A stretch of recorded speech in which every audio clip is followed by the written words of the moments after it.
this month, Tom Palmer looks at weird horror. He is now running a blog, and he gives some context to these columns, each one.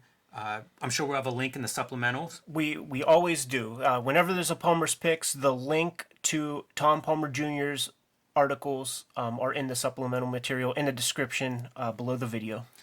So this is kind of the end of his beginning period, in my opinion. This is the last big anthology column for the most part. There's a couple exceptions, but for the most part, this is the end of like grouping all of these huge cartoonists. They'll all be soloed in the future, and we'll get into those as it comes up. His idea for this column is issue 13, horror. And it's not conventional horror. It's not blood and guts. It's not severed heads. It's not playing baseball with entrails or whatever, man. It's psychological horror. Yeah, surreal, stuff that'll kind of stick with you. And he singles out 4 artists. Chester Brown, who was doing Yummy Fur, and specifically his story, Ed the Happy Clown. Charles Burns, who all of his work has that psychological horror element. Dan Clowes, who was towards the end of Like a Velvet Glove Cast in Iron, which was the first big graphic novel he serialized in 8-Ball, and Jim Woodring's Frank, which is a wordless comic of bizarre, almost defies description, of bizarre cartoon characters that are sort of pantomiming and interacting and antagonizing, and eviscerating. It's incredible. Yeah. So start off with Chester. So this is Chester Brown doing Yummy Fur. Tom Palmer singles out a few specific examples. So this is issue number 1. And one of the first pieces he calls attention to is Ed the Happy Clown, the title character from the graphic novel, falling and breaking his leg in this gruesome fashion. Now, correct me if I'm wrong, Jim. The way the narrative plays out in Ed the Happy Clown, initially, Chester Brown did a bunch of mini comics that were completely unrelated. And this is his way to like build some continuity of sorts amongst all that stuff. So just by nature of having these very divorced, separate comics, trying to string them together is going to create a surreal tone. Yes, and why don't you give this a flip through, Ed, because you'll see this was a collection of these mini comics, and you can see, you know, this would have been the cover for issue 1 that he sold out of a baby carriage, much like Crumb on Hate Street with Zap. Right. So, interesting to me at the time, this was a book that I found early on. I got it at a flea market. So, pretty strange. Especially seeing, like, one, the art's different than anything I'd seen, but also seeing this format, right? Because how do you turn a mini comic, presumably, you know, half size or quarter size, into like a comic? And that's why I think this layout is so unusual.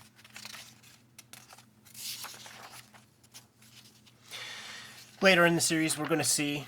And I'm just going to flip a couple of these covers on because I think his cover design, that's a pretty unusual cover design. And we're going to run through.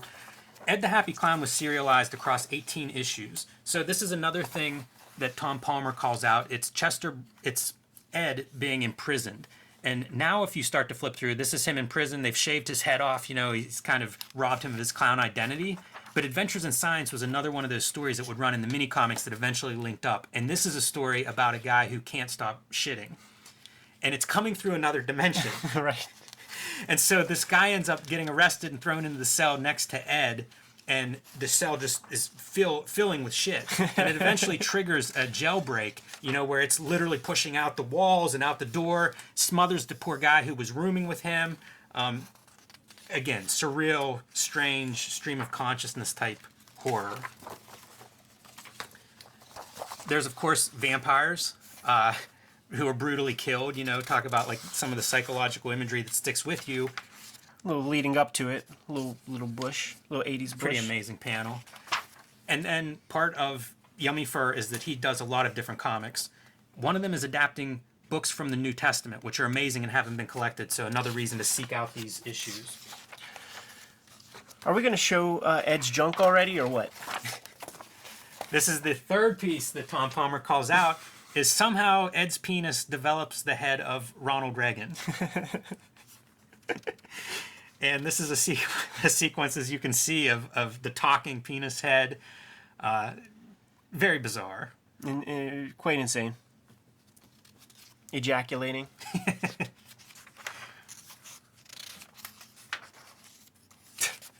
Amazing.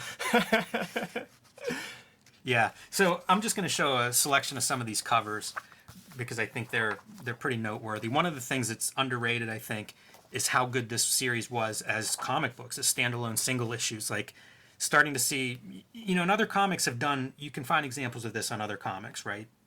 What is essentially the interior page. Just unusual layouts, These are 80s and very early 90s, so this was one that always stands out to me. And these are the issues that serialized the Ed the First Happy the issue. Clown story, which Just kidding. which receives a collection. Let's show off the collection, because we're definitely going to be talking Yummy Fur in a future Palmer's Picks. Yeah, so this would be a first printing. This has been printed a lot. Drawn and Quarterly reprinted Ed the Happy Clown in a really nice miniseries that was annotated by Chester Brown in New the covers. early 2000s, 2005, something like that. It's a very nice series, and then that was collected as Ed the Happy Clown in a book with the annotations, which is a really great addition. Forward by my man Harvey Picar, and Chester draws himself like this little rabbit character, which is quite amazing because you would never see this kind of thing in an American Splendor comic. And Chester Brown, part of the reason all his work seems to be annotated is because he constantly edits. So whenever he would collect the book, collect it into a book form, he's making changes, he's omitting some stuff. So some of the flow and some of the story here is redrawn or taken out, or... Yeah, I don't know if any of it's redrawn, but some of it's definitely taken out and then probably put back in subsequent editions. The other noteworthy thing with the covers to his to the late reprint that was done in the 2000s was that he developed this very ornate crosshatch style that is insanely laborious, and he would draw each of those covers twice. So not only is he doing this super extensive crosshatch with tech pen and 20,000 lines on a piece of paper, but he's doing it twice, and the one that sees print is his favorite one.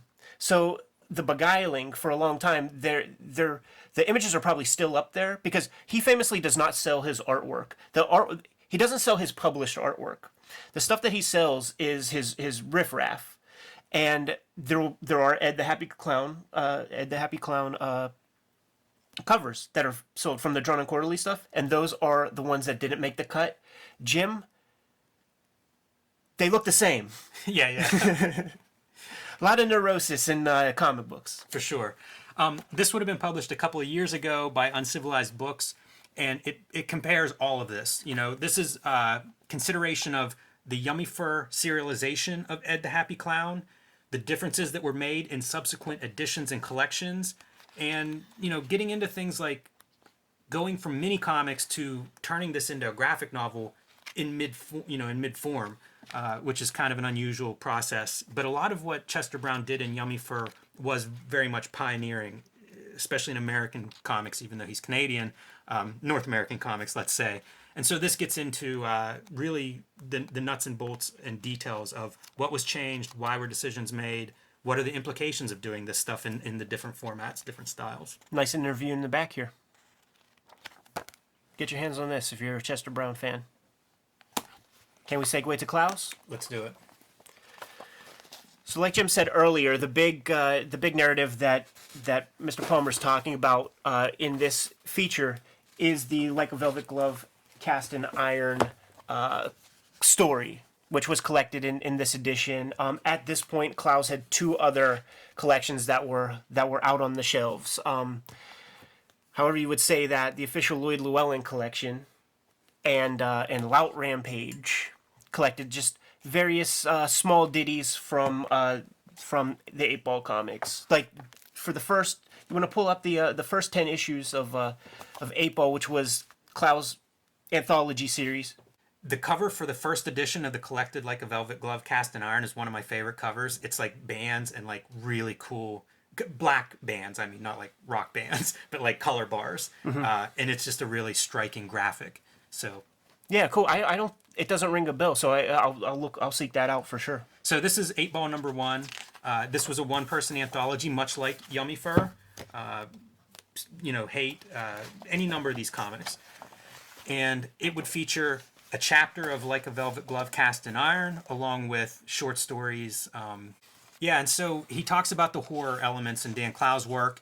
I was going through and marking a few, and I thought we should just flip through this one because you get to see some of this S&M elements. There's a snuff film. Basically, the main character separates from his girlfriend and then believes he sees her killed in a snuff film in an adult theater, and then sets out to figure out what is that. This little bathroom yogi guy that all of these guys are going to attain wisdom from is, I believe, taken from Clint Howard. Ron Howard's little brother plays this kind of character in Rock and Roll High School. Like, he's the guy who tells you how to score with chicks and stuff, and like all the guys are like waiting in the stalls for him. And Clowes will go on to do an animated Ramones music video for a Tom Waits cover that they do. His work of this period is often compared to David Lynch. I think this character looks very much like a David Lynch character. And just like this is a David Lynch kind of scene. But this is very much like that homeless person in Mulholland Drive. Right. This character stands out as nightmarish. One other piece, while we have it here. Well, no. Save it. We'll save it. Yeah. Because we're guys. Whenever we start to cover the Chester, the Yummy Fur Palmer's Picks or the Dan Clowes 8-Ball Palmer's Picks, expect a 45-minute ditty. So these are some of the sequences and pieces that Tom Palmer calls out in this column, specifically this character. This right here is what I call this is hipster radar. Like, when you go to SPX, you will see this fucking little tattoo on people's bodies, man. Makes sense to me.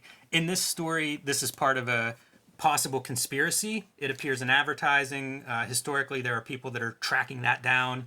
And of course the other horror elements are kind of the S&M of the cops beating up Clay, our hero. Another memorable sequence. Yeah. The guy with a shrimp in his eyes. Yeah, we're going to have fun with the whole Dan Clowes Palmer's Picks, but... You know how we were, like, I have to just say something about this. This is such a great spread. This guy, in the day of the internet, was known as the farting preacher. Yes. Like, he makes these very passionate faces, and guys would just like lace in these like little fart sound effects and shit like that. But Clowes, like, what the entire series is basically him just like, it's like a regurgitation of like all this pop culture stuff that sort of influenced him. And he was into red 2-bar tapes and prank phone calls and Shut Up Little Man. And I guess this means in the 80s, there were VHS tapes of this guy's ridiculous televangelist show floating around with, like, cool people. Like, in the Shut Up Little Man documentary, he talks about how, before the internet, you needed to, like, befriend, like, a couple of these, like, mavens for this weird stuff, or else you just won't get a hold of it. And just looking at this again, it's like, I'm going to imagine that one of these mavens slid him a VHS tape with this fucking weirdo. There's Tina. Yes. That's another character that Tom Palmer calls out. What more can we say? It's like we're just biting our fucking tongues right now. Yeah, I mean, I can't recommend this stuff highly enough. I think graphically it's incredible. This was one of the early alternative comics, cartoonists that I latched onto, and it's because, I had in my head that these kinds of things were drawn poorly and they were, less than. Right. Until I actually started to read one, and you realize, like, graphically, it's totally accomplished. It's highly advanced. His lettering is astounding. His design sense is astounding. And the story itself is just this bizarre nightmare world that is more accessible than I would always think this stuff would be impossible to read whenever I would hear a description of it. And interviews, he talks about a lot of this stuff was coming out of dreams. It is very surreal, but it is very accessible at the same time. Very easy to read. Much easier than I anticipated. Break out the 10th issue of 8-Ball for me. The last. You don't have that? I only brought the first 8 because that's all the...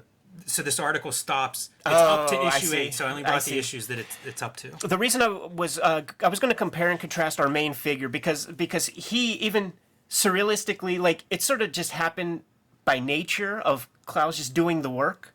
But this is the main character, and, like, okay, so let's see how he evolves just aesthetically, because the other thing to sort of break kayfabe... The dog. Yeah, Tom Palmer calls out there's a dog that's been bred to have no orifices and has to be fed intravenously, and this is the dog. Yeah, got shaved because I think they discovered that little tattoo on him. Yeah, so you can see the character, a character comparison in some of these shots. And Clowes would talk about how the character just very naturally started to just look like him. And what he was putting down on the page, even though it seems wild and seems extraordinary, people in his life were aghast at reading some of the things that they were reading because they felt it was too close to home, which makes you fucking scratch your head. What the heck is going on here? And, to break kayfabe in terms of the craft of the thing, another reason why I wanted to take a look at issue 10 of 8 Ball was to just compare the dates of issue 1 and issue 10, because Clowes, famously, when he talks about Velvet Glove, is that he almost had to handicap his art style because he grew, by his lights, he grew leaps and bounds as an illustrator and as a cartoonist over these 10 issues. So he almost had to, like, dumb down his drawing to kind of, like, try to keep a consistency amongst the complete narrative. Right. Ultimately, yeah, just couldn't like you can only hamper yourself that much. It becomes far more elegant. And here's a comparison with this spread right here. Even he's trying to keep that kind of style, and then just look at this illustration. This is another bite your tongue, because here's Don Simpson, Pittsburgh's own, weighing in. But we'll save it for the more Dan Clowes focus. Not part of Velvet Glove, but fits into that surreal horror kind of and stuff. I swear to God, he hired this guy to, like, be Steve Buscemi's roommate in Ghost World, man. In fact, Steve Buscemi looks like a Clowes drawing. Very much so. This could be the fucking show. We could just be talking about this stuff all day. Who comes next? Woodring? He'll come next in our presentation. So these are... Jim was a series that he was doing. Fantagraphics, I believe, was publishing it. That's one that's cited here. First 4 issues, I think, are all that have been published. This is number 6. And if you didn't listen to the Epic Tour de Force Comics Journal program that Jim and I did the last 2 weeks, Jim Woodring had a career in animation before he was doing his comic book work, and he worked for Ruby Spears alongside Jack Kirby on such animated extravaganzas as Turbo Teen, the cartoon where the boy does turn into a Corvette. This is a more autobio. Well, I don't know if autobio is right. This is a little bit of a departure from his Frank character stories, which are traditionally wordless. Should we take it to the real This is another piece that is called out in this article, and this is more indicative of Frank, except most Frank stories are black and white, I think. This is pretty exceptional at the time that it would be in color. But the Frank stories are wordless. They're these odd cartoon characters, odd landscapes, and kind of incredible. A very unique reading experience. Speaking of Jim Woodring, in interviews, he's talked about psychedelic experiences and, certainly channeling dreams, and very much like surrealists did in the past, he's using similar channels to pull out some of this imagery in some of these stories. I've always adored his color. Do you have any idea how he accomplished the color in this era? I have no clue. But it could be something that comes out of the animation stuff. It absolutely does. 1000%. Look at this bastard. So this is a collection of the Frank stories, some of which are talked about in this article. This is from the early 2000s. This is the one we were just looking at, as a matter of fact. Right. The next artist we're going to look at is Charles Burns. And one thing with Jim Woodring, and I don't know that he always gets credit, is his inking is super precise. Yeah. Much like Charles Let's go to Burns, some black and white. where, it's incredible textures, incredible level of craft with his pen work. He's recently made a gigantic pen that he travels around and does sort of art demos with. It was like one of the earliest Kickstarters that I remember was Jim Woodring commissioning everybody to chip in a couple of dollars so that he could create this super giant Hunt 102 nib pen. And he's very prolific. Since the publication of this book in 2003, I think he's done 4 or 5 more Frank books that are equal to or better than this stuff. Just gorgeous. Feast for thine eyes. And the stories are just these kind of trippy, easy to follow visually, but at the same time will mess with you. They will leave a mark. I brought a couple of other works that I think of when I think of Jim Woodring's stuff. So this is a little off track, but I don't know when else we would mention it. At the same time that I read the Frank book, this is Territoid Heights by Matt Brinkman. The style is a little bit different, but it's mostly wordless, and it's that same wandering through these fantastic unusual characters wandering through a very fantastic landscape.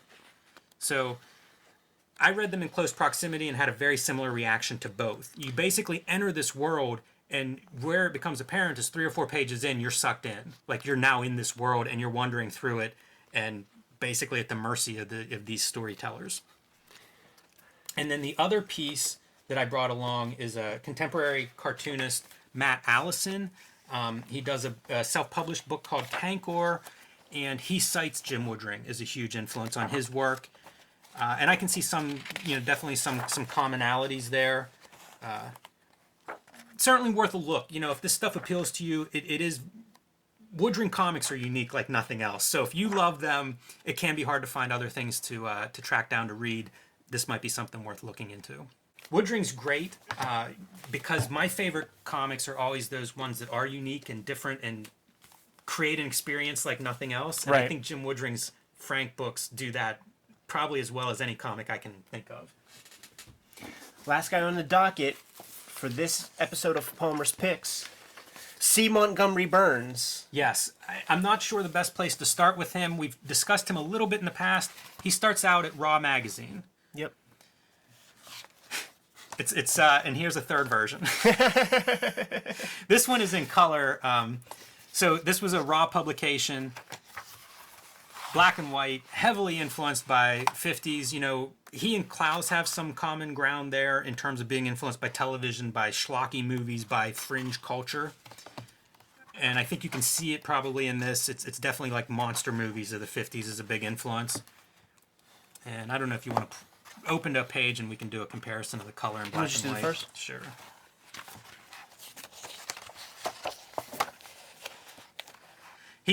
I was surprised when I saw the color version of this story how well it works in color. I'm impressed by artists who can make both black and white and color work well, on the same illustration.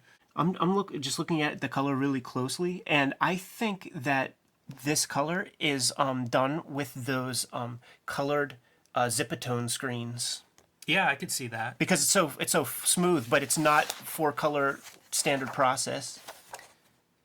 And then we get to this weirdness. Yeah, what's that look like in black and white? It's just clean, right? Yeah.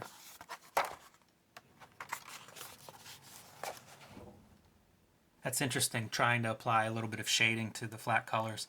This feels like the fights I have with my own artwork right. when I'm trying to do flat color, but just a little bit of modeling can add a lot.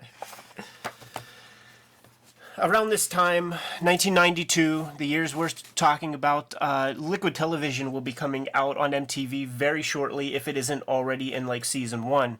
And one of the programs that one of the bits that they would do on that series was they would do adapted Dog Boy episodes.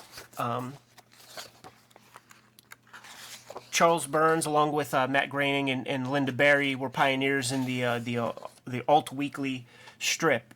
Burns was called Big Baby, but he serialized a lot of stuff like under that umbrella. And here is what the comic book version of Dog Boy looks like.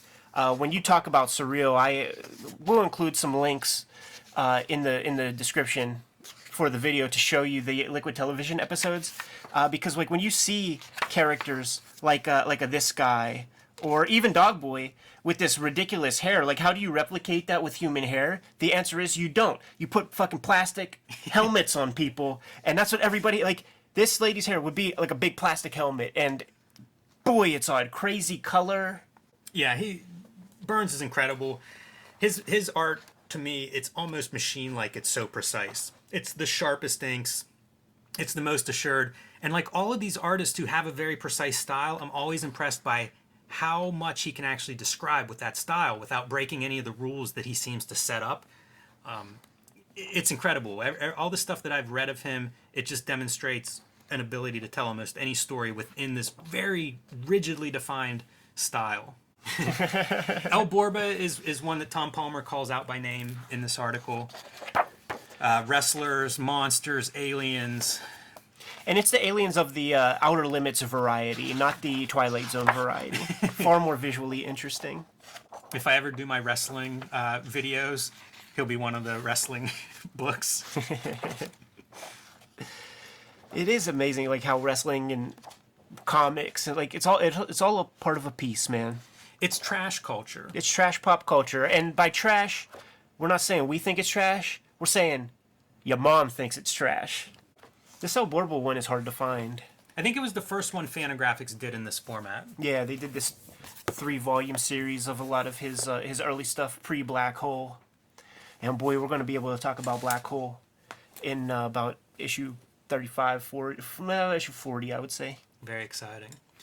So Tom Palmer basically concludes this article with, while all their work might not be for you, there will be at least one drawing that sticks in your mind as being unusually disturbing.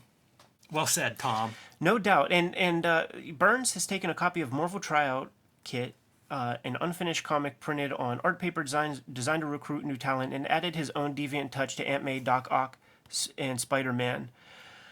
But where did that appear? I was wondering that. Is it in the Raw Volume 8, maybe? But did it appear in the end of Raw? Did it appear in Raw at all? The kayfabers will know.